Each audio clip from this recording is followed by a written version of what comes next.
The distress beacon of the Talaxian vessel pulsed weakly through the void, its frequency diminishing as power reserves dwindled. Captain Lorne huddled with his surviving crew in the emergency shelter deck, watching with 6 pairs of eyes as their ship's systems failed one by one. "The beacon has been transmitting for 7 cycles," First Officer Mira whispered, her translucent skin pale with fear. "No response from any of our allies." "Perhaps none remain to answer," Engineer Tav said, his voice hollow. He gestured to the external feed showing the massive Vrax battlecruiser looming beyond their disabled vessel. The predatory ship's weapon, a rays glowed with deadly intent, yet it hadn't fired. The Vrax preferred to board and take prisoners. Everyone knew what happened to Vrax prisoners. "They're toying with us," Lorne said. "Enjoying our terror." The communication panel suddenly crackled. All Talaxians turned toward it with a mixture of hope and dread. "Unknown vessel approaching at sublight speed," the ship's damaged AI reported. "Configuration, unfamiliar." On the view screen, a sleek gray ship materialized from the darkness, moving with purpose between the crippled Talaxian vessel and the Vrax battlecruiser. It was smaller than the Vrax ship, but possessed an undeniable predatory grace. "Receiving transmission," the AI announced. The screen flickered, revealing a bipedal creature with flat features and exposed skin. The Talaxians flinched collectively. "This is Captain Brooks of the Earth Defense Force vessel Relentless," the creature said. "We received your distress call and are offering assistance." Lorne's antennae twitched in recognition. "Humans," he whispered. "Deathworlders." The Vrax wasted no time. Their battlecruiser pivoted, unleashing a barrage of energy weapons toward the human vessel. The Talaxians watched in horror, expecting to witness the newcomer's instant destruction. Instead, the human ship absorbed the attack behind shimmering shields, appearing entirely undamaged. "They fired first," the human captain noted calmly into the open channel. "That simplifies things." Within moments, a dozen more human vessels appeared, dropping out of faster-than-light travel with precision that bordered on artistry. They formed a protective barrier around the Talaxian ship. "Vrax vessel," Captain Brooks continued, "you have one opportunity to withdraw." The Vrax response came as another volley of weapons fire, more intense than before. This time, the human ships didn't merely absorb the attack, they returned fire. What followed wasn't a battle but an execution. Targeted strikes disabled the Vrax propulsion systems first, then their weapons. Finally, the humans methodically removed the battlecruiser's ability to initiate self-destruction. "Boarding teams, prepare," Brooks ordered. "Admiral Thompson wants prisoners for questioning." The Talaxians watched in stunned silence as armored humans cut their way into the Vrax vessel. The feed from the human boarding teams showed corridors, filled with the feared warriors of the Vrax Empire fleeing before the advancing humans. "How?" Mira asked.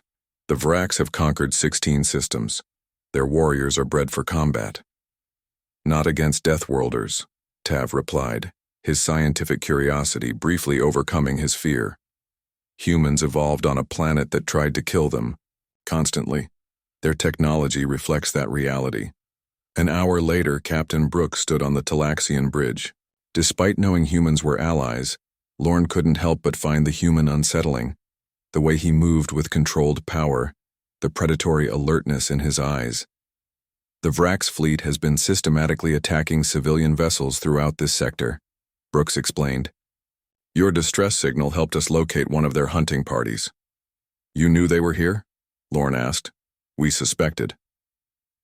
Several refugee ships reached Earth space with similar stories. Brooks's expression hardened. "The Vrax made a critical error when they attacked the Pelian colony last month. There were human researchers there." Lorne's antennae drooped in understanding. "They harmed your people." "They did," Brooks confirmed, "and we take that personally." Within days, the full might of the human response became apparent. Their fleet moved through Vrax-controlled space like a surgical instrument, precise and unstoppable. The intelligence gathered from the captured battlecruiser had provided the locations of Vrax bases, supply depots, and command centers. One by one, they fell. The Galactic Council convened an emergency session as reports flooded in. Species that had cowered under Vrax's dominance for generations watched in disbelief as humans dismantled an empire in weeks. "We should stop them," said the Jervan representative, his crystalline form vibrating with anxiety. "The humans are unleashing destructive capabilities beyond anything we've sanctioned. Stop them." The Alarian ambassador laughed bitterly. "With what? Your meditation circles? My ceremonial fleet? The Vrax have terrorized us for centuries while the Council debated proper responses. The humans are solving the problem. Admiral." Thompson addressed the Council via hologram, standing straight in his formal uniform. "The Vrax Empire will no longer pose a threat to peaceful species. Their military capabilities have been neutralized.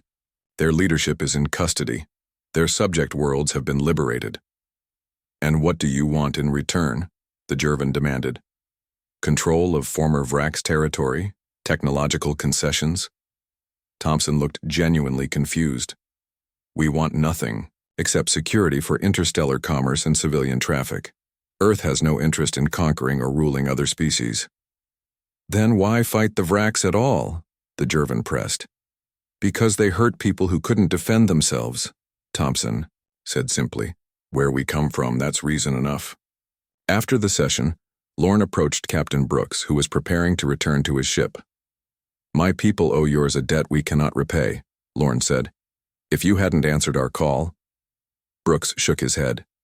"No debt exists between friends, Captain. Besides, Earth remembers what it was like to be alone and afraid. We're just glad we could help." As the human fleet departed, having refused all offers of rewards or territory, the galaxy began to understand something profound about their new allies. Humans hadn't evolved on a death world merely to survive it.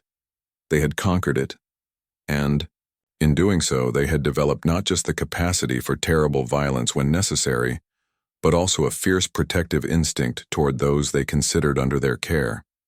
The message spread quietly among the stars. If you need help, call the humans. But never ever harm those under their protection. Because Deathworlders don't just fight to win, they fight to end threats permanently, and when humans go to war, they finish it.